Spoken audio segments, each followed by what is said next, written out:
Welcome back to the deep dive. Today, we're really tearing into a fascinating biological puzzle. It's one that just netted the 2025 Nobel Prize in Physiology or Medicine from Mary Brunkow, Fred Ramsdell, and Shimon Sakaguchi. They were recognized for figuring out something called peripheral immune tolerance. So our mission today is to unpack this. How does your body's own incredibly powerful immune system hunt down invaders, viruses, bacteria, things that are masters of disguise, yet somehow avoid attacking you? We're going deep on the immune system's own security guards, these regulatory T cells or Tregs, and the genetic switch, FOXP3, that basically tells them what to do. Yeah, and what's really striking here is just how radical this whole idea was initially. For ages, the main theory in immunology was what we call central tolerance. Okay, central tolerance, what did that involve? The basic idea was that self-tolerance, telling self from non-self, it happened only in the thymus. That's sort of the T-cell boot camp. Any T-cell showing signs of attacking the body's own stuff, it was supposed to be eliminated right there early on. Deleted. That sounds neat, but maybe too neat? How good was that system, really, if that was the only line of defense? Well, that's the thing. It wasn't foolproof. Not even close. Our sources suggest the deletion efficiency, how well it worked, was maybe only 60, 70%. Wait, 60 to 70? That means, what, 30 or 40% of potentially dangerous T cells were just getting out, leaking into the system? Precisely. A pretty big chunk of cells capable of causing autoimmune problems were always escaping into the bloodstream. Which raises a huge question, right? Yeah, how did we even survive as a species if the main factory checkpoint was that leaky? Sounds like a recipe for disaster unless there was, like, a backup plan. Exactly. And that gap, that apparent flaw, is what Shimon Sakaguchi started questioning back in 1995. He proposed this idea of peripheral immune tolerance. Think of it as a second, active layer of control operating outside the thymus all the time. Ah, okay, so not just relying on the initial training. Right. His experiments, they were groundbreaking. They identified this specific group of T cells. Their whole job was to actively suppress these unwanted immune attacks. These were the Tregs, the regulatory T cells, the internal peacekeepers. Okay, so Sakaguchi identified that what these peacekeeper cells exist, but the how, the genetics behind it, that came later. Yes, that piece of the puzzle clicked into place around 2001, thanks to Mary Brunkow and Fred Ramsdell. They were studying these mice called scurfy mice. Derby mice. Yeah, they had these really severe, always fatal autoimmune conditions. Think massive inflammation, skin problems, organ failure, just uncontrolled immune attack. And Brunkow and Ramsdell asked the key question: what single genetic mistake could cause such total immune chaos? And they found it, the master switch. They did. A mutation in one single gene, FOXP3. Get this, just that one faulty gene caused the entire immune system to collapse in those mice. And the human connection was, well, tragically clear almost immediately. How so? Because mutations in the human version of FOXP3 cause this devastating condition called IPEX syndrome. IPEX. Right. That stands for immune dysregulation, polyendocrinopathy, and neuropathy, X-linked. For listeners, what does that actually mean for a person? It means total loss of immune control. The immune system starts attacking basically everything. You see severe gut inflammation, that's the enteropathy, attacks on hormone-producing glands, the polyendocrinopathy. It showed, without a doubt, that this one gene was absolutely critical for keeping the immune system in check. And this is where Sakaguchi's work and the FOXP3 discovery came together, right? Which is always the cool part in science. Absolutely. In 2003, Sakaguchi's group connected the dots. They proved FOXP3 wasn't just, hanging out on Tregs. It was the master regulator. It actually made them Tregs. Yes. They showed if you take a normal T cell and force it to express FOXP3, boom, it becomes a fully functional Treg capable of suppressing other cells. That really cemented FOXP3 as the key controller, dictating the development and the suppressive job of these Tregs, making sure those escaped self-reactive cells stayed quiet. Okay, so we've got the origin story and the genetic command structure for these peacekeepers. But let's talk mechanics. When those potentially rogue T cells do escape the thymus, how does this peripheral tolerance system actually work? What are the layers? Right. Peripheral tolerance is absolutely crucial because, like we said, those self-reactive cells are always slipping through. It's not just about preventing autoimmunity either. It also keeps your immune system calm about everyday things. Like the food you eat or the bacteria in your gut. Exactly like that. You don't want a massive immune flare-up every time you eat lunch. And you definitely need tolerance towards the trillions of helpful bacteria in your gut. In fact, there are specialized Tregs, called induced Tregs or iTregs, concentrated in the gut for precisely this reason. Okay, so how does the body achieve this calm? What are the mechanisms? There are several ways the body enforces tolerance out in the periphery. The first one is kind of passive. It's called ignorance. Ignorance. Sounds a bit dismissive. Well, it sort of is. Basically, a self-reactive T cell might recognize a self-antigen, something on your own tissues, but if the concentration of that antigen is super low, or if it's hitting behind physical barriers, the T cell just doesn't get a strong enough signal to activate. It remains ignorant. So anatomical barriers play a role. Oh, definitely. Think about places like your eyes or your brain, what we call immunoprivileged organs. They have extra physical barriers to limit immune cell access and activation, protecting those really sensitive tissues. Low signal or no access equals ignorance. Okay, so if the signal is too weak or hidden, nothing happens. What if the T cell does get the signal, but something else is missing? That brings us to the second mechanism, energy. This means functional unresponsiveness. Think of T cell activation needing two keys. Signal 1 is recognizing the antigen. That's the first key. But to really kick off a response, it needs a second key, signal 2, which comes from things called co-stimulatory molecules, usually on antigen-presenting cells.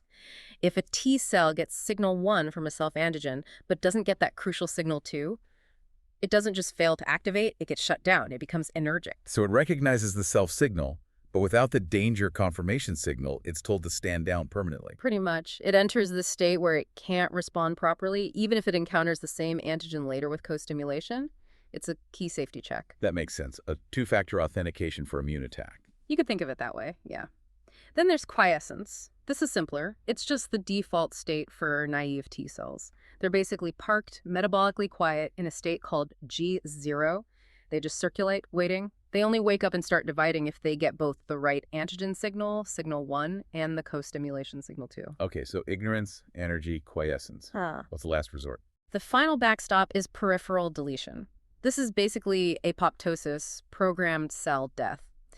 If a self-reactive T cell somehow gets activated, despite the other checks, or maybe its activation is just too strong or persistent, the system can often trigger it to self-destruct, cleaning up the mistake. It really is a multi-layered security system. Yeah. And it's not just the T cells managing themselves, right? Other cells are involved. Absolutely. Dendritic cells, or DCs, are major players here, too. They're like the scouts, constantly sampling the environment. Sometimes, particularly immature DCs, might pick up self-antigens from normal tissue turnover. When they present these to T cells in the lymph nodes, they often do it without providing strong co-stimulatory signals. So they deliver signal 1 but withhold signal 2. Exactly. That interaction basically tells the T cell, hey, this antigen is self, nothing to worry about. And that encounter typically pushes the T cell towards energy, or sometimes dilution, or even helps convert it into a regulatory T cell itself. Okay, this is fascinating. But here's where things get really complex, almost contradictory, right? Because these Tregs, these essential peacekeepers preventing autoimmunity, they become the bad guys in cancer. That paradox is really at the heart of so much modern immunology and drug development. Let's take autoimmunity first.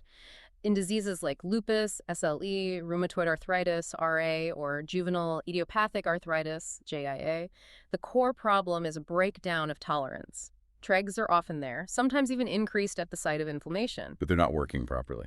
Well, two things can happen. One, the inflammatory environment itself, maybe it's flooded with signals like TNF-alpha, can make the attacking T cells, the effector cells, resistant to Treg suppression. It's like the Tregs are hitting the brakes, but the effector cells just ignore them, their brakes are shot. Okay, resistance. What's the other problem? The other issue is that the Tregs themselves can become unstable in that highly inflammatory soup.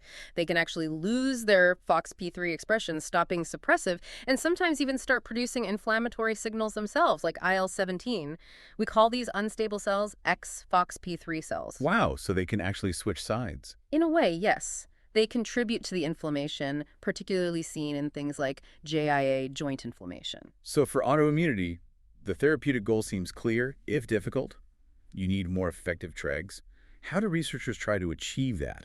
Boost the peacekeepers? One key strategy hinges on a specific protein. Tregs express heavily the high-affinity interleukin-2 receptor, also known as CD25.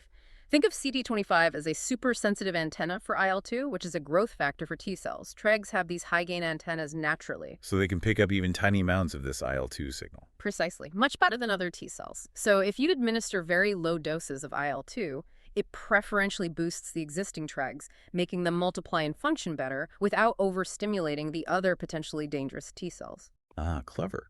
Using their own biology against the disease. Exactly. And this low-dose IL-2 approach has actually shown some real promise in clinical trials for diseases like SLE and even alopecia areata, which is an autoimmune hair loss condition. Okay, now let's completely flip the script. Cancer. Here, Tregs are the enemy. Absolutely the enemy. We talk about tumor-infiltrating regulatory T cells, or TI-Tregs. They accumulate in huge numbers inside many solid tumors, sometimes making up like 30, 40, even 50% of the CD4 plus T cells there. And generally, the more TI-Tregs, the worse the patient's prognosis. Why? What are they doing in the tumor?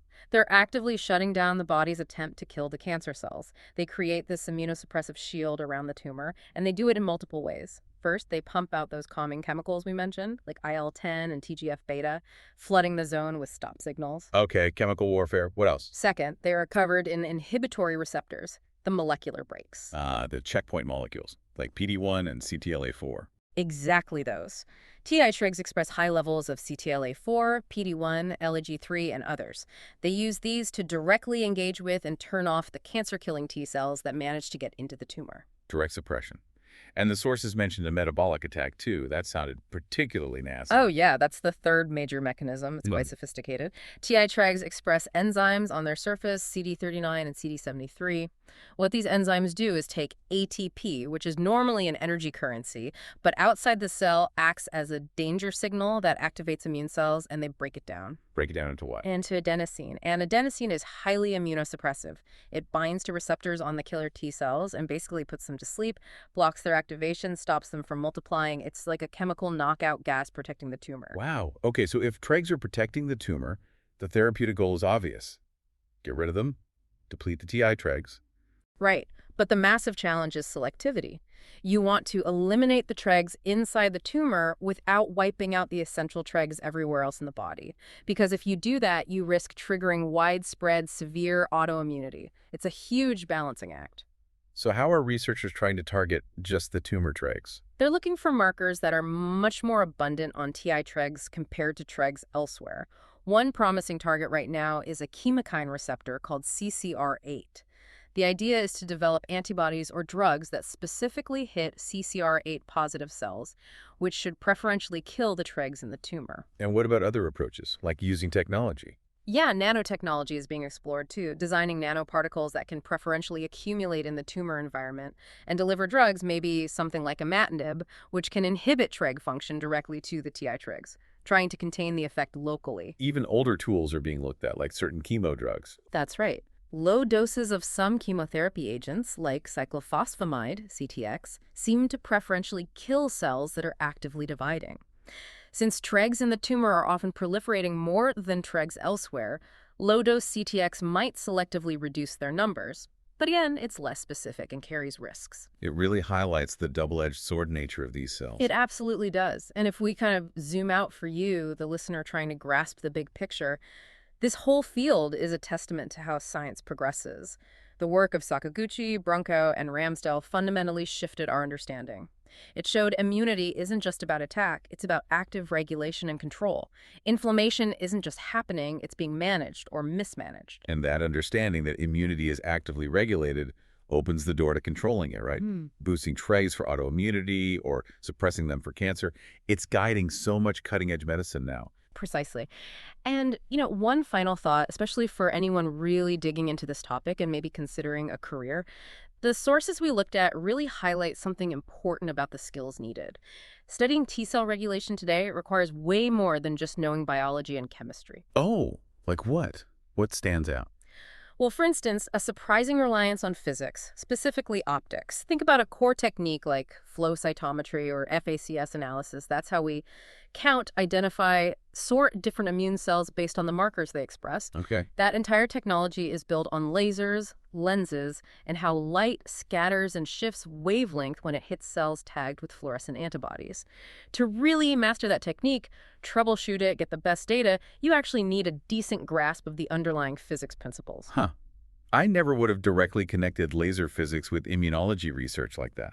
Right. And it doesn't stop there. These immune systems are incredibly complex, generating vast amounts of data, especially with modern omics techniques. So increasingly, a solid foundation in computer science and coding is becoming essential. Being able to handle large data sets, run statistical analyses, often using languages like R programming for bioinformatics, it's crucial for making sense of it all. So the future of understanding life's defenses really lies at this intersection of biology, physics, and computer science. It's definitely something to think about. Thank you for joining us on this deep dive into the immune system's crucial regulators. We'll catch you next time.